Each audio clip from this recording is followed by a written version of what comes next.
Hello अस्सलाम वालेकुम students. आज हमारा सेकंड लेक्चर है मैथ का। इसमें हमने जो करना है, आज हमारा सा काम थोड़ा सा ज़्यादा होगा, तो शुरू करते हैं अपना काम। तो इसमें हम ज़रा देखेंगे आज टाइप्स ऑफ मैट्रिक्स। कल हमने पढ़ा था मैट्रिक्स होते हैं कि हमने आपने देख लिया था, ऑर्डर भी उसके में देख लिया था आपने, ऑर्डर कैसे निकालते हैं, number of rose by number of columns निकालते। फिर हमने एक और मैट्रिक्स देखे थे उसके अंदर, फिर हमने क्वेश्चन नंबर जो किया था शोर के बारे से हमने बड़ा बताया था, इंपॉर्टेंट क्वेश्चन। आज हम देखेंगे टाइप्स ऑफ मैट्रिक्स क्या होती हैं। आज हम कुछ किसी टाइप्स पढ़ लेते हैं। फर्स्ट में आती है रो मैट्रिक्स। रो मैट्रिक्स क्या होती है? एक रो मैट्रिक्स, ये आपने डेफिनेशन याद करनी है, ये आपकी बुक के लास्ट पे लिखी होंगी सारी की सारी डेफिनेशंस ग्लोसरी के अंदर, ठीक है। तो ये आपने इनको देखना है, लाजमी इनको याद करने की कोशिश करनी है। यहाँ पे भी लिखी है, यहाँ से याद करनी है। ज़रा यहाँ पे मैंने एग्जांपल्स के साथ आपको वाज़ह की हुई हैं, और वहाँ पे ज़रा एग्जांपल्स नहीं दी होंगी इनकी, वैसे उन्होंने डेफिनेशन लिखी होंगी, तो आप वहाँ से भी इसको कर सकते हैं। यहाँ से आपने देखना, तो यहाँ से देख लें रो मैट्रिक्स क्या है। A matrix is called a row matrix if it has only one row. एक मैट्रिक्स की आपने एक बात पहले याद रखनी है, एक मैट्रिक्स से एक के अलावा बहुत चीज़ें भी हो सकता है। जैसे अगर एक रो मैट्रिक्स है ना, तो ज़रूरी नहीं कि वो खाली रो या वो कॉलम भी हो सकता है, वो नल मैट्रिक्स भी हो सकता है, वो आइडेंटिटी भी हो सकता है। हम आगे जाके देखते हैं इन चीज़ों के सारे मैट्रिक्स क्या होते हैं, ठीक है। तो एक मैट्रिक्स आपने ये ज़हन में याद रखना कि एक मैट्रिक्स की हमेशा एक ही किस्म होती है, वो एक मैट्रिक्स से 3-4 भी मैट्रिक्स हो सकती हैं। जैसे कि रो मैट्रिक्स है, अब देखें एक ऐसा मैट्रिक्स जिसके अंदर सिर्फ और सिर्फ एक ही रो हो। A matrix is called row matrix if it has only one row. इसकी एग्जांपल के तौर पर जिसमें सिर्फ एक रो हो, ये देखें ये मैट्रिक्स देखें आप, इसमें ये तीन चीज़ इसमें देखने के लिए एक ही लाइन में आ रहे हैं, तो इस सारी ये क्या है? Row matrix. ये इसकी सेकंड एग्जांपल देख लें, ये भी क्या है? एक रो मैट्रिक्स, ठीक है। बाकी चीज़ें आप छोड़ दें, बस ये एग्जांपल के तौर पर आपने ये चीज़ याद देखनी है और इंग्लिश बाकी छोड़ दें आप, और एक ये चीज़ देखनी है, ठीक है। उसके बाद हम आते हैं कॉलम मैट्रिक्स के ऊपर। अ matrix is called a column matrix if it has only one column. जैसे कि आप ये कॉलम हमने हमेशा बात की वर्टिकल होता है, देखें इसमें वन कॉलम है, इसमें भी क्या है? वन कॉलम है। अच्छा, अब मैं अगर आपको थोड़ी सी एग्जांपल साथ में समझा देता हूँ। ये देखें एक ये मैट्रिक्स है, बीच में क्या लिखा हुआ? Only one. तो ये देखें इसमें क्या है? एक ही रो है, ठीक है। तो ये मीन्स के रो मैट्रिक्स होगा, ठीक है। और इसमें देखें एक कॉलम भी है, तो ये कॉलम मैट्रिक्स भी है। तो मीन्स के एक मैट्रिक्स देखें, दो चीज़, ये दो मैट्रिक्स हैं, वो सर एक वो रो भी है और वो कॉलम भी है। तो एक ही मैट्रिक्स दो तरह का भी हो सकता है, ठीक है। अगर उसमें ये देखें, अगर इसमें जिस तरह की ये है, इसमें एक ही रो थी तो रो मैट्रिक्स था, लेकिन ये कॉलम नहीं था क्योंकि इसके अंदर कितनी थे? 3 कॉलम थे इसके अंदर। हमने क्या लगाई है कंडीशन को, उसके अंदर ओनली वन कॉलम हो। नेक्स्ट चलते हैं, rectangular matrix. A matrix is called a rectangular matrix if it is number of rows, ये बहुत इंपॉर्टेंट लफ्ज़ है, is not equal, number of rows is not equal to number of columns. इसकी मैं example आपको इस तरह देता हूँ कि जैसे ये देखें, ये मैट्रिक्स 1 2 3, इसका आपने इस चीज़ में हमेशा आपने ऑर्डर निकालना है। तो इसका देखें ऑर्डर क्या होगा? 3 बाय, ये देखें 1 और 2, तो 3 बाय 2, 3 बाय 2। आपने ये बात हमेशा रखनी, जिनकी ये चीज़ें सेम ना हो आपस में, ये वाली चीज़ें आपस में सेम ना हो, वो हमेशा रेक्टेंगुलर मैट्रिक्स ही होता है, जिसमें number of rows is not equal to number of columns. तो वो कौन सा मैट्रिक्स होगा? रेक्टेंगुलर मैट्रिक्स, ठीक है। जिस तरह के ये देख लें आप, ये एग्जांपल ले लें 1 2, ठीक है। तो इसमें नंबर ऑफ रोज कितनी है? एक नंबर ऑफ रो है और 2 नंबर ऑफ कॉलम है, तो 1 बाय 2। तो ये भी एक रेक्टेंगुलर मैट्रिक्स है। स्क्वायर मैट्रिक्स तरफ चलते हैं ज़रा। स्क्वायर मैट्रिक्स क्या है? A matrix is called a square matrix if its number of rows is equal to number of columns. ये आपने डेफिनेशन याद करनी है सारी, जिसमें मीन्स के जिस तरह ये देखें मैट्रिक्स में क्या है? 2 बाय 2, तो इसका मैट्रिक्स का ऑर्डर क्या है? 2 बाय 2। तो देखें दोनों चीज़ें सेम है, जिस नंबर ऑफ रोज इक्वल है नंबर ऑफ कॉलम के, तो ये क्या होगा? एक स्क्वायर मैट्रिक्स। जिस तरह इसमें देख लें, इसमें 1 2 3 ही नंबर ऑफ रोज है और 1 2 3 ही नंबर ऑफ कॉलम्स हैं, ठीक है। तो ये भी एक स्क्वायर मैट्रिक्स है। और इस तरह ये देख लें, जिस तरह हमने पिछले एग्जांपल की 1 वाली, तो ये रो मैट्रिक्स भी था, ये कॉलम मैट्रिक्स भी था, तो इसका ऑर्डर क्या है? 1 बाय 1, 1 बाय 1। तो देखें ये स्क्वायर मैट्रिक्स भी है साथ में। नेक्स्ट चलते हैं, नल और जीरो मैट्रिक्स। आ मैट्रिक्स हम इस कॉल्ड जीरो नल मैट्रिक्स, क्योंकि जितनी की इंटायर्स हो ना, सारी की सारी क्या हो? जीरो, सारी की सारी क्या हो? जीरो। जैसे कि ये मैट्रिक्स देखें, इसमें सारी इंटायर्स क्या हैं? जीरो। ये एक नल मैट्रिक्स है। ये देख लें सारी इंटायर्स क्या हैं, 0। ये देख लें, ये वाला मैट्रिक्स देख लें, ये वाला मैट्रिक्स देख लें, ये सारे के सारे क्या हैं, नल मैट्रिक्स। इस तरह मैं आपको एग्जांपल देता चलूँ। अब ये हो 0 इसके अंदर, तो देखें इसके अंदर एक रो है, ये रो मैट्रिक्स है, एक कॉलम है, ये कॉलम मैट्रिक्स है, ऑर्डर भी सेम है 1 बाय 1, तो ये स्क्वायर मैट्रिक्स भी है, और इसके अंदर इंटायर क्या है, 0, तो ये नल मैट्रिक्स भी है। तो देखें एक मैट्रिक्स 4 तरह का मैंने आपको बता दिया है। नेगेटिव ऑफ अ मैट्रिक्स क्या होते हैं, लेट ए, आप कोई मैट्रिक्स ले लें, कोई भी मैट्रिक्स हो आपके पास, अब उसकी नेगेटिव साइन, अब उसको -a कर दें। मीन्स कि आपके पास जिस तरह एक मैट्रिक्स है ये वाला ए, आपने क्या है वो 1, -2, 3 और 4, तो आप उनकी एंटायर्स के साथ वाले साइन चेंज कर दें। अगर प्लस है तो माइनस कर दें, माइनस है तो प्लस कर दें, तो वो क्या हो जाएगा, नेगेटिव ऑफ अ मैट्रिक्स। तो ये देखें ये मैट्रिक्स ए था, इसको मैंने माइनस नेगेटिव ए कब कहा कि यहाँ पे देखें +1 है जिसके साथ कोई साइन नहीं होता, मैं कल भी आपको बता चुका हूँ वो हमेशा कौन साइन होता है, उसके साथ प्लस साइन होता है। तो ये प्लस था तो ये माइनस हो गया, ये -2 था तो ये +2 हो गया, ये +3 था तो ये -3 हो गया, और ये 4 था तो ये -4 हो गया। इसलिए अगर एक और एग्जांपल लेनी है आपने वो भी ले लें कि मैं कहता हूँ a बराबर हो 1 -1 और 2 के, ठीक है।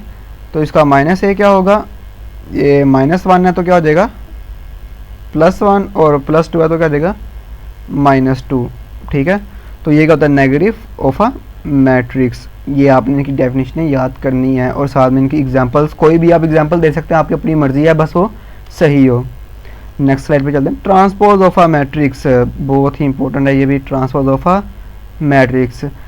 मैट्रिक्स इसकी बुक में डेफिनेशन कुछ और होगी, मैंने कुछ और लिखी है, आपने बुक से करनी है, बुक से कर लें, यहाँ से करनी है यहाँ से कर लें, दोनों ही करेक्ट हैं। ये मैंने समझाने के लिए आपको इस तरह लिखी है। मैं कह रहा हूँ मैट्रिक्स है obtained by interchanging by the number of rows into number of columns, number of rows into number of columns। और इसमें ये लफ्ज़ याद के मैंने यहाँ पे लिखा और, यहाँ मैंने क्या लिखा है और। आपने अगर यहाँ पे एंड का लफ्ज़ इस्तेमाल कर दिया ना गलती से भी, तो आप याद रखिएगा पूरी की पूरी डेफिनेशन आपकी गलत हो जाएगी, बेशक आपने पूरी ही डेफिनेशन सही क्यों ना लिखी हो। आपने यहाँ पे ये लफ्ज़ याद रखना, आपने यहाँ और लगाना है, एंड आपने बिल्कुल नहीं लगाना यहाँ पे, ठीक है। तो यहाँ तो आप, क्योंकि एंड का मतलब उर्दू में होता है और, एंड का मतलब उर्दू में क्या होता है और का मतलब जो और वर्ड होता है ना इंग्लिश का, उसका उर्दू मतलब होता है या, ठीक है। तो दोनों में ज़रा डिफरेंट है, तो ज़रा लाजमी यहाँ पे आपने एंड बिल्कुल भी इस्तेमाल नहीं करना, और आएगा यहाँ पे, ठीक है। वो कह रहा है a matrix obtained by interchanging of the number of rose into columns, या फिर और की बात कर दी उसने, या columns into rows of a matrix is called transpose of a matrix। समझ कुछ नहीं लगी आपको, देखें एग्जांपल से समझाता हूँ, आपको ज़्यादा अच्छा लग जाएगा समझ। मेरे पास एक मैट्रिक्स है 1 2, ठीक है। ये आपने इस तरह लिखा हुआ ना मैट्रिक्स, इसको आप इस तरह लिख दें 1 2, मीन्स कि यहाँ तो आप जो रो थी उसको आपने इसमें चेंज कर दिया कॉलम में। एक और मैट्रिक्स एग्जाम्पल दे चलते हैं साथ साथ, 1 2 3, ये 3 है और 4। तो ये देखें इसमें ये रो थी तो इसको आप किस में चेंज कर दें, ट्रांसपोज में 1 2। ये भी रो थी, इसको आपने किस में चेंज कर दिया 3 4, ठीक है। तो ये क्या होगा, उसका ट्रांसपोज बन गया, उसका ट्रांसपोज ऑफ अ मैट्रिक्स। इस तरह की और भी एग्जांपल्स आप उनको कर सकते हैं। जैसे कि यहाँ पे देखें एग्जांपल ये कहती है 1 2 3, ये रो थी, इसको मैंने ये देखें 1 2 3 कॉलम में चेंज कर दिया। 2 1 0 ये भी रो थी तो ये भी कॉलम बन गया, और -1 4 -2 था तो ये भी कॉलम बन गया, तो एक ट्रांसपोज ऑफ अ मैट्रिक्स। अच्छा, इसमें आपने एक बात याद रखनी है, यहाँ पे देखिए सकता ऑर्डर, देखिए इसका ऑर्डर क्या होगा इस मैट्रिक्स का, इसका होगा 1/2। इसमें एक रो और 2 कॉलम है ना, तो 1/2। तो जब आपने इसका ट्रांसपोज लिया था तो वो क्या बन गया था, ये देखें 2/1 2/1। तो आपने एक बात यहाँ पे याद रखनी है, अगर आप किसी मैट्रिक्स का ट्रांसपोज लेंगे तो जो से उसकी ये वाली चीज़ें होंगी ना, ये आपस में बदल जाएंगी, ये चीज़ें आपस में अगर यहाँ पे देखें 2/3 है तो क्या देगा 3/2। इसलिए अगर 1/4 है तो वो क्या देगा 4/1, 4/1, ठीक है। ये होता है ट्रांसपोज ऑफ अ मैट्रिक्स, किसी भी मैट्रिक्स का ट्रांसपोज। इस तरह आप जिस तरह मर्जी कुछ भी एग्जांपल्स के साथ इसको सोल्व कर सकते हैं। आपकी एक एग्जांपल जिस तरह और भी देखनी है आपने देख लें, 1 2 0 9, तो इसको आप देख लें, ये कॉलम रो थी तो इसको आपने 1 2 और 0 और 9 कर देंगे। ये मैंने इसके इसलिए एग्जांपल ज़्यादा दिए क्योंकि ज़रा इंपॉर्टेंट है ट्रांसपोज ऑफ अ मैट्रिक्स, ये इंपॉर्टेंट चीज़ है आपकी। आगे चलते हैं, सिमेट्रिक मैट्रिक्स। अच्छा, इनकी ज़रा अभी ना ज़रूरत नहीं है, हम इनको बाद में ज़रा देखते हैं। जितनी हमने चीज़ें पढ़ ली हैं ज़रा उसके मुताबिक हम जो सवाल हैं उनको सॉल्व कर लेते हैं, ठीक है। यहाँ पे हम इनकी तरफ दोबारा आएंगे, इन चीज़ों की तरफ। ये मैंने लेक्चर पूरे ही बनाया हुआ था इसका, ठीक है। अच्छा, हम चलते हैं अब डायगोनल मैट्रिक्स की तरफ। वो चीज़ें हम पढ़ेंगे सिमेट्रिक और स्क्यू सिमेट्रिक, उसके लिए हमारा पूरा एक लेक्चर होगा। डायगोनल मैट्रिक्स क्या होते हैं? अच्छा, अ matrix is called a diagonal matrix, is called a diagonal matrix if at least any one of the integers of its diagonal is not zero and non-diagonal integers are zero। अच्छा, पहले आप एक चीज़ देख लें, एक मैट्रिक्स के अंदर 1 0 9 3 इस तरह का कोई मैट्रिक्स हो, उसमें जो ये वाली चीज़ होती है ना, ये वाली चीज़ जिस तरह मैं लाइन लगा रहा हूँ यही चीज़ आपने इसको नहीं कंसीडर कर लेना साथ में, ठीक है। जो मैंने ये वाली लाइन लगा ना, ये वाली चीज़ मीन्स कि इसमें देखें ये वाली चीज़, ये देखें, ये इसमें देखें, ये इसमें देखें, ये इसमें देखें, ये इसमें देखें, ये इनमें से कोई भी एक ज़ीरो ना हो, इनमें से कोई भी एक ज़ीरो ना हो, बाकी ज़ीरो हो सकती है। मीन्स कि यहाँ पे 3 है, ये रकमें आ रही हैं तो ये भी ज़ीरो हो सकती थी, ये भी ज़ीरो हो सकती थी, पर एक ज़ीरो ना होती, कोई भी हो सकती है वो ज़ीरो ना हो। और जितनी बाकी इसके अलावा रकमें ना, जितना ये देखें, ये वाली ये सारी ज़ीरो होनी चाहिए। ये देखें यहाँ भी ये वाली रकमें, यहाँ पे भी ये वाली रकमें क्या होनी चाहिए? ज़ीरो। ये देखें, अब यहाँ पे ये 2 रकमें बच गई तो ये 2 रकमें भी क्या हैं? ज़ीरो हैं। तो यहाँ पे ये 2 रकमें भी ज़ीरो हैं। तो वो कौन सा मैट्रिक्स होता है? Diagonal matrix. डायगोनल का मतलब भी वितर होता है, तो ये वितर होता है असल में, ठीक है। तो अच्छा, आगे कोई और एग्जांपल भी देख लेते हैं। जैसे कि इसकी अगर ज़ीरो की मैं मिसाल दूँ आपको, ये देखें 0 0 0 और यहाँ पे 1, तो ये देखें ये डायगोनल में से एक ज़ीरो है, एक नहीं है, एक ज़ीरो है और एक नहीं है, तो ये एक डायगोनल मैट्रिक्स है। अच्छा, इसमें अगर ज़ीरो हो तो क्या होता है भैया, आपको बताते चलते हैं। ये देखें, अगर मैं इसकी जगह ये तो ज़ीरो नहीं है ना, ये तो शर्त है ना कि ये वाली रकमें ज़ीरो नहीं चाहिए। अगर ये डायगोनल वाली रकमें भी ज़ीरो हो जाए तो ये देखें ये बन गया है अब नल मैट्रिक्स। ये क्या बन गया? ये नल मैट्रिक्स बन गया, जो हमने पीछे पढ़ा है जिसमें आर इंटायर्स होनी चाहिए ज़ीरो, तो ये बन गया नल मैट्रिक्स। तो हमें नल मैट्रिक्स, हमें डायगोनल मैट्रिक्स में फ़र्क भी रखना है। तो इनमें से कोई एक इंटायर ज़ीरो ना हो, बाकी इंटायर ज़ीरो हो तो वो भी डायगोनल होता है, वो नल होता है। अगर सारी इंटायर ज़ीरो और अगर एक इंटायर ज़ीरो हो और बाकी ना हो तो वो डायगोनल होता है। इसकी बहुत सारी एग्जांपल्स हैं, यहाँ पे चेक कर सकते हैं आप, ठीक है। ये सारे डायगोनल मैट्रिक्स हैं। नेक्स्ट चलते हैं, स्केलर मैट्रिक्स। अच्छा, अभी हमने डायगोनल की बात की, स्केलर के लिए डायगोनल होना तो लाजमी है। मीन्स कि ये वाली चीज़ें तो आपको ज़ीरो रखनी है, जो उसके अलावा वाली चीज़ें हैं। और अगर जो ये वाली डायगोनल वाली रकमें हैं वो अगर सेम हो जाएँ तो हम क्या कहते हैं? वो स्केलर मैट्रिक्स है। वो इसके जैसे कि पिछले आप देखें, इसमें यहाँ पे था 2 0 3 0 और 3, तो ये हाली डायगोनल है क्योंकि इसमें देखिए दोनों रकमें सेम नहीं है, ठीक है। ये डायगोनल मैट्रिक्स है। हाँ, अगर यहाँ पे इस तरह होता 3 0 0 और 3, ठीक है, तो देखें अब ये डायगोनल है क्योंकि ये वाली रकमें ज़ीरो हैं और डायगोनल वाली रकमें क्या आ गई हैं? सेम आ गई हैं। तो ये अब क्या बन गया? Scalar matrix. अच्छा, ठीक है, ये बात आपको समझ लग गई। उसके आगे चलते हैं डायगोनल आइडेंटिटी मैट्रिक्स। अच्छा, अगर स्केलर मैट्रिक्स वाली कंडीशन अप्लाई हो रही हो, ठीक है, मीन्स के जो रकमें ना ये वाली, ये क्या हो? ये तो ज़ीरो हो, ये तो ज़ीरो एक शर्त है ना डायगोनल की, ठीक है, ये कंडीशन है लाजमी उसकी। और जो ये वाली रकमें ये 1 हो जाए, ये वाली डायगोनल में रकमें 1 आ जाए, तो वो कौन सा मैट्रिक्स होता है? Identity matrix. देखें स्केलर भी है क्योंकि इसमें ये दोनों रकमें क्या हैं? सेम है। तो ये स्केलर मैट्रिक्स भी है, ये डायगोनल मैट्रिक्स भी है और ये आइडेंटिटी है। आइडेंटिटी का मतलब भी 1 होता है। यहाँ पे क्या होगा? हार्डली 1 2 वाला अगर होगी कंडीशन तो वो स्केलर बन जाएगा। 3 4 5 जो भी अगर वो स्केलर बन जाएगा। यहाँ पे ये वाला मैट्रिक्स खाली आइडेंटिटी मैट्रिक्स होता है, ठीक है, ये वाला मैट्रिक्स, ठीक है। इस तरह यहाँ पे देख लें, यहाँ पे भी तीनों में क्या है 1 है और ये क्या है बाकी 0, ठीक है। तो ये भी क्या है एक आइडेंटिटी मैट्रिक्स, ये भी बहुत इंपॉर्टेंट डेफिनेशन है आपकी, ठीक है। बच्चे अक्सर स्केलर और डायगोनल और इसमें कंफ्यूज हो जाते हैं, तो आपने नहीं होना। आगे चलते हैं 1.2 पे एक्सरसाइज हमारी, ठीक है। इसमें आपने बताना है कि from the following matrix identity matrix कौन सा, आइडेंटिटी मैट्रिक्स कौन सा है, रो मैट्रिक्स कौन सा है, कॉलम कौन सा है और नल कौन सा है। अभी हमने डेफिनेशन की है, उसके मुताबिक हमारा जल्दी से काम हो जाएगा ये, ठीक है। ये देखिए सारी इंटर्स क्या हैं 0, तो ये कौन सा मैट्रिक्स है, नल मैट्रिक्स है, पता लग गया हमें। इसमें देखें ये क्या है, एक ही रो है, तो ये कौन सा मैट्रिक्स है, रो मैट्रिक्स।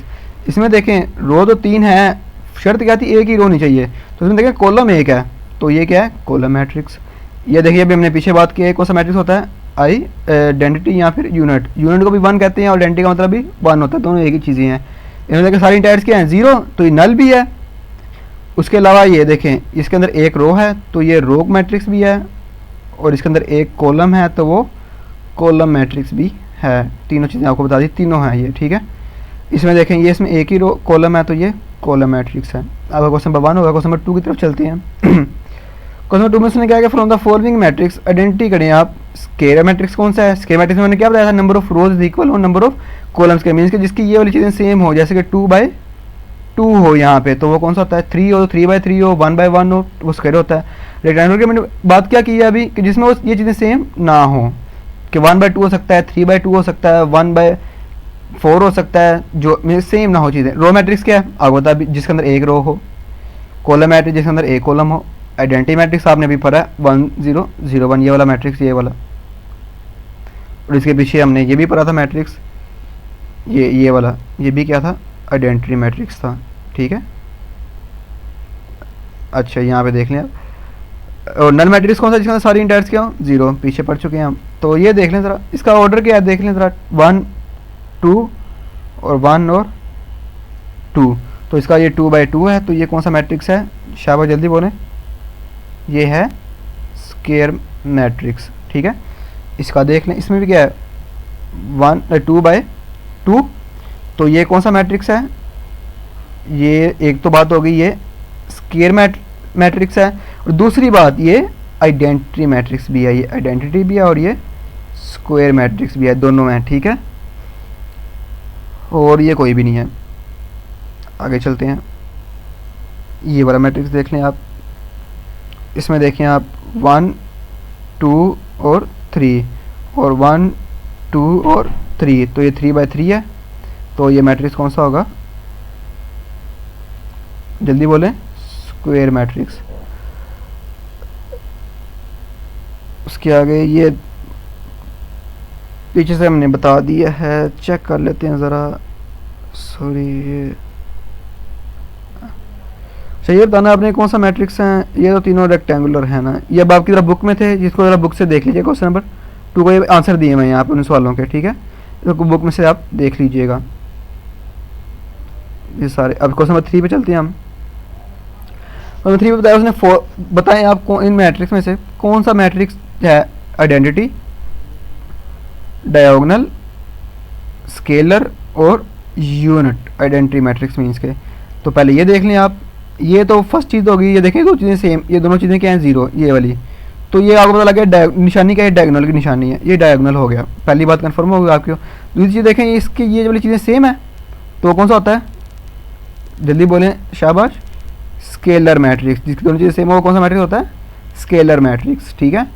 यहाँ पे देखें ये दोनों 0 हैं, तो आपको पता लगे डायगोनल है, डायगोनल, तो इसकी ये वाली चीज़ें सेम नहीं है और ना ही 1 है, तो मीन्स के ये कौन, या इसके अलावा कोई भी नहीं होगा, तो ये हाली डायगोनल है। इसमें देखें ये चीज़ें 0 हैं, तो डायगोनल हो गया, ये चीज़ें सेम है, तो ये स्केलर हो गया, और ये चीज़ें 1 है दोनों, तो ये कौन सा भी होगा साथ में आइडेंटिटी मीन्स के यूनिट मैट्रिक्स। इसमें देखें ये दोनों चीज़ें 0 हैं, डायगोनल हो गया। अब इसमें ये दोनों चीज़ें सेम नहीं है, ठीक है, तो मीन्स के ये 0 हैं, और ये वाली चीज़ें 0 या सेम नहीं है, तो मीन्स के ये इसके अलावा डायगोनल के अलावा कोई भी नहीं है, डायगोनल ये हाली। इसको आप सोल्व कर लें 5 में से 3 के, जो मैंने कहा था -1 को आप सोल्व कर लेना आपने, 5, इसलिए मैंने ज़रा इस तरह के एग्जाम्पल रखे हैं बीच में। 5 में 3 के 2 और 0, और ये 0 वैसे ही आ जाएगा ये वाला भी, और 1 + 1 ये क्या हो जाएगा 2। तो देखें इसमें तो दोनों चीज़ें 0 हैं, तो ये डायगोनल हो गया, और ये दो चीज़ें सेम हैं तो ये स्केलर भी हो गया। ठीक है, तो ये इसके क्वेश्चंस थे कुछ। आगे क्वेश्चन 4 पे चलते हैं। उसने बोला कि find the negative of a matrix A B C हैं डी एंड डी। अच्छा, नेगेटिव ऑफ मैट्रिक्स आपने फाइंड करने हैं। तो मैंने आपको इसका बहुत ही सिंपल तरीका बताया था। मैंने आपको नेगेटिव ऑफ मैट्रिक्स में बताया था इसकी डेफिनेशन में कि जो ए है इसके साथ आप क्या लगा देंगे, -a। ठीक है, और जो भी इसके अंदर वाली रकमें होंगी उनका आप साइन चेंज कर देंगे। ये 1 है तो क्या आ जाएगा -1, ये 0 है तो क्या आ जाएगा +0। आप समझ रहे होंगे इसको, आप समझ रहे हो, जिसका कोई साइन उसका कौन सा नहीं था प्लस, तो यहाँ पे आप लिख देंगे -0। ये भी चीज़ सही है, और ये नीचे -1 हो जाएगा +1। लेकिन यहाँ 0 वाली बात समझ लें, -0 लिखने में भी कोई हर्ज वाली बात नहीं है। लेकिन एक बात याद रखेंगे, 0 के साथ कोई भी साइन आप लिखें ना लिखें कोई फ़र्क नहीं पड़ता। तो आप 0 को 0 भी लिख दें अगर तो उससे कोई फ़र्क नहीं पड़ेगा। लेकिन अगर आप 0 के साथ माइनस लगाते हैं ना, तो ये इसी तरह है कि जिस तरह आपने ऊपर शलवार कमीज डाली है और नीचे आपने जॉगर बूट डाल ली हैं। ठीक है, तो बात समझ लें कि मीन कि माइनस मैथ की ज़बान में इसको पेंडेपन में कहा जाता है कि पेंडापन है इसमें। ठीक है, तो 0 के साथ आपने हमेशा याद रखना है, आप जो मर्जी साइन लगाएं कोई फ़र्क नहीं पड़ता। आगे चलते हैं, बी वाला मैट्रिक्स देखें। इसका नेगेटिव मैट्रिक्स क्या होगा, जल्दी बोलें शाबाश। -b इज इक्वल क्या आ जाएगा, ये +3 है जिसका कोई साइन नहीं है, उसके साथ कौन सा साइन होता है प्लस, तो वो क्या आ जाएगा -3। ये -1 है तो क्या आ जाएगा +1। ये +2 है तो क्या आ जाएगा -2, और ये +1 है जिसका कोई साइन नहीं प्लस है उसके साथ, तो ये -1। यहाँ आप प्लस लगाएं ना लगाएं कोई फ़र्क नहीं पड़ता, क्योंकि हर जिसका कोई साइन होता है उसके साथ हमेशा प्लस होता ही है। सी वाला मैट्रिक्स, इसका भी नेगेटिव मैट्रिक्स खुद ही निकालें, साइन चेंज करना है आपने। डी वाले का भी आप खुद ही निकालें और ई वाले का भी आप खुद ही निकालें। ठीक है, और यहाँ पे इनके वो आंसर्स आप चेक कर लें कि सी और डी और ई के आंसर्स आप चेक कर लें, यहाँ पे -c है। ठीक है, आगे चलते हैं। ये है इसका ट्रांसपोज ऑफ अ मैट्रिक्स। जो हमारा ट्रांसपोज ऑफ अ मैट्रिक्स था आज हम वो भी करने लगे हैं। ट्रांसपोज मैंने क्या कहा था, आपने जो भी जिस तरह हमने एग्जांपल नहीं की थी बहुत ज़्यादा इसकी, 1 2 था पीछे हमने ये एग्जांपल की थी। मैंने कहा था एक रो है तो इसको आप किस में चेंज कर दें, कॉलम में, तो क्या हो जाएगा ट्रांसपोज ऑफ अ मैट्रिक्स। तो ज़रा इसमें देखें, इसमें ये देखें, ये पहला क्वेश्चन आपका, इसमें एक ये रो थी इसको आपने कॉलम में चेंज कर दिया, ये भी रो थी इसको आपने कॉलम में चेंज कर दिया, और ये भी रो थी इसको आपने कॉलम में चेंज कर दिया। तो मीन्स कि आप इस तरह समझते हैं पूरी की पूरी एक रो कॉलम था, इसको आपने एक पूरी रो में चेंज कर दिया। आप दोनों काम कर सकते हैं, या तो आप कॉलम को रो को कॉलम में चेंज कर सकते हैं, या फिर आप जो कॉलम है इनको रो में चेंज कर सकते हैं। ठीक है, करना है एक ही काम आपने। ठीक है, अब यहाँ पे देखें, ये 5 1 -6 था, एक रो थी इसको आपने एक कॉलम में चेंज कर दिया, तो ये ट्रांसपोज होगा। इसको ऊपर आपने लिख के जाना है, ये ए है ना, ये ए वैसे ही है तो इसको ऊपर आपने ये टी लिख दिया कि ट्रांसपोज मैंने बना दिया इसका। ठीक है, बी के ऊपर आपने टी लिख दिया छोटा सा। सी वाला देखें, ये एक रो थी इसको आपने एक कॉलम में चेंज कर दिया, ये भी रो थी इसको आपने एक कॉलम में चेंज कर दिया, और एक ये रो थी इसको आपने भी एक कॉलम में चेंज कर दिया। ठीक है, तो ये इसका क्या बन गया ट्रांसपोज बन गया। इसी तरह डी है, ई है और एफ है, ये भी आप खुद ही सॉल्व करें, आंसर्स आपको सामने दिए हुए हैं। उसके साथ अल्लाह हाफ़िज़ स्टूडेंट्स, जो भी आपको काम मिले उसको आप, ये हम क्वेश्चन नेक्स्ट में हम करेंगे, यहाँ तक कि आपका काम है। और इसका टेस्ट आपका सैटरडे वाले दिन होगा, और साथ में आपको जो काम दिया हुआ है उसको आप रेगुलर करें। जो सवाल मैंने कहा आप खुद ही करें वो आप उसको खुद ही करें। बहुत बहुत शुक्रिया, अल्लाह हाफ़िज़।